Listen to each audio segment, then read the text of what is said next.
2 अगस्त 2025 को मध्य प्रदेश के मुख्यमंत्री डॉक्टर मोहन यादव ने सीहोर में औद्योगिक इकाइयों के भूमि पूजन एवं आश्रय पत्र वितरण कार्यक्रम को संबोधित करते हुए कहा कि प्रदेश सरकार राज्य को आत्मनिर्भर, सक्षम और समृद्ध बनाने के लिए ठोस योजनाओं पर कार्य कर रही है। मुख्यमंत्री ने बताया कि सीहोर, भोपाल, विदिशा, रायसेन और नर्मदापुरम को मिलाकर एक नई ट्विन सिटी की अवधारणा पर काम किया जा रहा है, जो मध्य प्रदेश को एक मेट्रोपॉलिटन प्रदेश के रूप में स्थापित करेगा। मुख्यमंत्री डॉक्टर मोहन यादव ने कार्यक्रम में 6 नवीन औद्योगिक इकाइयों की स्थापना के लिए भूमि पूजन किया, जिनमें power transformer, food processing, eco concrete, Annapurna industry, bar malting सहित अन्य उद्योग शामिल है। मुख्यमंत्री ने बताया कि इन इकाइयों से लगभग 2 लाख से अधिक लोगों को रोजगार उपलब्ध होगा। उन्होंने कहा कि उद्योग केवल आर्थिक इकाइयां नहीं बल्कि रोजगार के मंदिर हैं। मुख्यमंत्री ने बताया कि प्रदेश में भगवान श्री कृष्ण से जुड़े धार्मिक स्थलों को विकसित किया जा रहा है। उज्जैन का सांदीपनि आश्रम, इंदौर का जाना पाव, महिदपुर का नारायण धाम, इन स्थलों को धार्मिक पर्यटन के केंद्र के रूप में विकसित किया जाएगा। आत्मनिर्भर भारत का प्रतीक बनेगा मध्य प्रदेश। मुख्यमंत्री ने कहा कि प्रधानमंत्री श्री नरेंद्र मोदी के नेतृत्व में भारत अब सोने की चिड़िया नहीं बल्कि सोने का बाग बन चुका है। ये आत्मनिर्भर भारत की नई पहचान है। कार्यक्रम के अंत में मुख्यमंत्री ने उद्योगपतियों, किसानों, महिलाओं और युवाओं के हित में किए जा रहे प्रयासों को दोहराते हुए कहा कि सरकार प्रदेश को समृद्ध, सक्षम और आत्मनिर्भर बनाने के अपने संकल्प पर दृढ़ है। तो सावन का महीना और यहाँ एक साथ चिंतामन गणेश चतुर्थी भी आने वाली है और सलकनपुर मैया के धाम में भी नवरात्रि की जगमगाहट की हम एडवांस तैयारी कर रहे हैं। क्या आनंद है सीहोर के भी। सीहोर वर्तमान दौर में कई कारण से बदलते दौर का साक्षी बन रहा है। हमारी मेट्रोपॉलिटन सिटी बना रहे हैं। एक तरफ भोपाल और एक तरफ इंदौर भी 5 जिलों को मिलाते हुए, जिसके आधार पर देवास, उज्जैन, धार का पीथमपुर, शाजापुर का मक्सी, इंदौर स्वयं, ये सोनकच्छ के आगे आष्टा तक आने वाला है और आष्टा से हमारा वर्तमान का भोपाल, सीहोर, विदिशा, रायसेन, नर्मदापुरम का कुछ हिस्सा मिलाते हुए भोपाल पूरा, ये ट्विन सिटी बनेगी। 2 मेट्रोपॉलिटन सिटी बनने वाली है। जोरदार अभिनंदन ये उसकी अपनी बदलते दौर की चमक के लिए। आज हमने यहाँ 6 अलग अलग इंडस्ट्रियों का भूमि पूजन किया है और आज शनिवार है। भगवान शनि देवता की विशेषता है, उनके आशीर्वाद से जिस दिन शनिवार को जिस संस्थान के भूमि पूजन होते हैं, जीवन भर कभी हानि नहीं होती है, ये पक्का रहता है। यह भगवान शनि की कृपा। या तो शनि किसी को छोड़ते नहीं, लेकिन शनि को प्रसन्न कर लो तो दुनिया में कोई आपको छेड़ेगा नहीं, ये पक्का है। ये गारंटी शनि महाराज की है। ये देवता भी है, आनंद भी है। और आप तो वैसे भी इच्छा मन वाले हैं। शनि महाराज और गणेश जी महाराज, सलकनपुर की मैया, चारों तरफ से आनंद की वर्षा हमारे लिए। ये गांव के मामले में थोड़ा आग्रह चल रहा था। बढ़िया खेड़ी, अरे जहाँ बढ़िया काम हो वो सब बढ़िया खेड़ी होती है। ये हमारा जहांगीरपुरा का आनंद भी बढ़िया नहीं, बहुत बढ़िया। आप तो बोलते रहो, अपना क्या जा रहा है। जहांगीरपुर का आना अपने आप हो रहा आनंद। प्रभु आपकी कृपा से सब काम हो रहा है। गाने में सब पूरा हो जाता, करते हो तुम कन्हैया मेरा नाम हो रहा है। ये आनंद तो लुटाने के लिए अवसर है।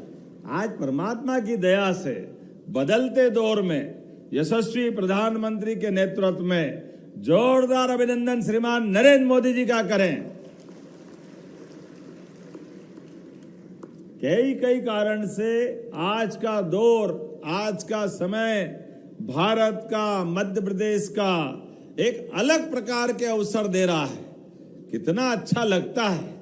दुनिया का ये जो बदलता परिदृश्य है, वर्तमान के हमारे सभी electronic, print media, social media, अब तो हर जगह से आवाज आती है कि बदलते दौर में भारत की भूमिका क्या हो रही है। हम व्यापार का मना कर रहे हैं क्योंकि हमारे लिए मध्य प्रदेश और देश के लिए माननीय मोदी जी लड़ाई लड़ रहे हैं। दुनिया के बड़े बड़े देशों के सामने, हाँ वो कह रहा है नेशन फर्स्ट, राष्ट्र प्रथम, भारत के किसानों के लिए, भारत को आगे बढ़ाने के लिए यशस्वी प्रधानमंत्री दुनिया की सारी ताकतों से टकराने के लिए भी तैयार है और अवसर देने के लिए भी सबसे आगे हैं। जोरदार अभिनंदन करें अपने देश के ऐसे माननीय प्रधानमंत्री के लिए जिनके नेतृत्व में भारत फर्स्ट, भारत के अंदर के उद्यमी अपनी उद्यमशीलता से आगे बढ़े, भारत के किसान अपनी अलग प्रकार की सारी मेहनत, सारी मशक्कत, सारी ताकत लगा करके वो फल, सब्जी, फूल, सभी प्रकार के उत्पादों में अपनी अपनी किसानी आधार पर दुनिया की निगाह हमारे अपने लिए अलग प्रकार की होगी। लेकिन ये बदलते दौर का भारत है। मैं आज जब यहाँ भूमि पूजन कर रहा हूं तो 6 नए करार फिर कर लिए और माननीय प्रधानमंत्री का भी क्या आशीर्वाद मिला है। जब से हमारी सरकार बनी है लगातार हर दूसरा या तीसरा दिन हम उद्योगों को समर्पित कर रहे हैं, युवाओं को रोजगार के लिए समर्पित कर रहे हैं। यह संकल्प हमारा है। सुदेश जी ने कहा कि 2 महीने पहले आए थे और आपने बात कही थी। सच में आज 2000 करोड़ के आसपास का निवेश का भूमि पूजन हुआ है। जोरदार अभिनंदन करें। ये बदलते दौर का समय है। क्या आनंद आ रहा है। 2000 करोड़ के आसपास का निवेश और ये हमारे उद्योगपतियों ने अच्छे संशोधन किए। हमारी तो इतनी पवित्र आत्मा है कि हमारे पास तो MOU में भी जो लिखा है, अब आप बताओ यहीं पे जो बोला है कोई अंदाज लगा ले। हमारी वान्या वेदा ग्रीन्स ने अपने लिए आष्टा में जो फैक्ट्री लगाने की बात कही और फैक्ट्री लगभग 100 करोड़ की लगेगी, इसमें भी कोई मना नहीं। ये इतने बड़े उद्योगपति के 15,000 करोड़ के कारखाने लगाने की क्षमता रखते हैं। जोरदार अभिनंदन करो इस नाते से।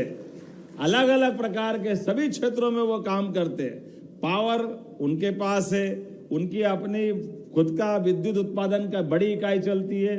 माइनिंग सेक्टर में, इस्पात में भी वो काम कर रहे हैं। दुर्भाग्य से 1956 में मध्य प्रदेश बना है, लेकिन सिंचाई क्षमता 1956 से लगा करके 2002-03 तक केवल 7 लाख हेक्टेयर तक थी। हमने ये जितनी भी परमात्मा की कृपा से नर्मदा जी, सोन नदी, केन बेतवा, सभी प्रकार के संसाधनों का उपयोग पहले भी किया जा सकता था, लेकिन इनका उपयोग नहीं किया। किसान और समृद्ध हो सकता था, प्रति व्यक्ति आय बढ़ सकती थी। हमारे राज्य के अंदर 43,000 हेक्टेयर में सिंचाई का रकबा बढ़ गया था। कहां 7 लाख, कहां 43,000। और मुझे इस बात की खुशी है, जब मैं आपसे बात कर रहा हूं आज 52 लाख से ऊपर हेक्टेयर हो गया है। जे वर्तमान का समय। जोरदार अभिनंदन करें अपने मेहनत के किसानों के लिए, मध्य प्रदेश को आगे बढ़ाने के लिए। पर्याप्त बिजली हमारे पास है। मेहनत कश किसान आंख में आंख डाल करके सूर्य देवता के साथ अपने पसीने से खेतों की दशा बदलने को तैयार है। केवल सरकार का आश्रय चाहिए था। पर्याप्त बिजली दे दो, पानी दे दो, मेहनत तो किसान खुद कर ही लेंगे। और ये जो मैंने फैक्ट्री की बात कही, ये जो फैक्ट्री है जिसके आधार पर ये फूड इंडस्ट्री का आप शुभारंभ कर रहे हैं, जितनी हमारी वर्तमान में एग्रीकल्चर ग्रोथ रेट है, लेकिन ये फूड प्रोसेसिंग के आधार पर जितनी क्षमता उसका 5% भी प्रोसेसिंग नहीं होता। लेकिन अब ये शुरुआत हो रही, तो ये जो आंकड़ा लिखा है, लगभग इनने कहा कि ये 400-500 आंकड़ा लिख रहा, ऐसा नहीं है। मैं अगर आलू खरीदूंगा तो सालाना उनने कहा कि यहाँ गेहूं, चावल, मक्का, जौ 1 लाख मीट्रिक टन सब्जियां खरीदेंगे। जोरदार अभिनंदन करो। 1 लाख मीट्रिक टन। आप बताओ, कोई सब्जी उगाता तो अकेला किसान उगा लेता क्या? कितने लोग मजदूर काम करेंगे खेतों में? आलू उगाएंगे, जौ उगाएंगे, गेहूं, चावल, जो भी फसल करते हैं, कितने सारे लोग रोजगार कर रहे हैं। उसकी फसल को प्रोसेसिंग करने के लिए ये अपनी इंडस्ट्री के लेबर गिना रहा है। और हमारी इस इंडस्ट्री डिपार्टमेंट के माध्यम से हम केवल वो आंकड़ा बता रहे हैं। मैं गारंटी के साथ कह सकता हूं, ये आंकड़ा आपका 2 लाख से ज्यादा लोगों को लाभ देगा। जोरदार अभिनंदन। 2 लाख से ज्यादा किसान परिवारों को लाभ दिलाए।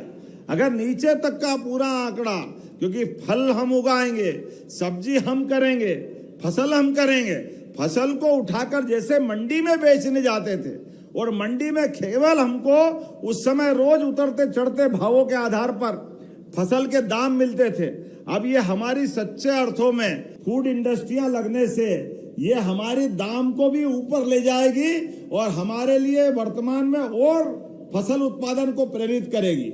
आज के इस अवसर पर ऐसी एक नहीं, लगातार आपके पावर ट्रांसफार्मर की ये जो हमारी इंडस्ट्री लगी है लगभग 1000 करोड़ की तो अकेली यही है। और इनने अभी कहा है कि ये थोड़ी जमीन हमको कम पड़ रही है, जमीन बढ़ा दोगे तो अमर जी ने कहा है कि मैं डबल कर दूंगा। जोरदार अभिनंदन करो, ये एक से बढ़कर एक कितने प्रकार से लोग बढ़ा रहे हैं।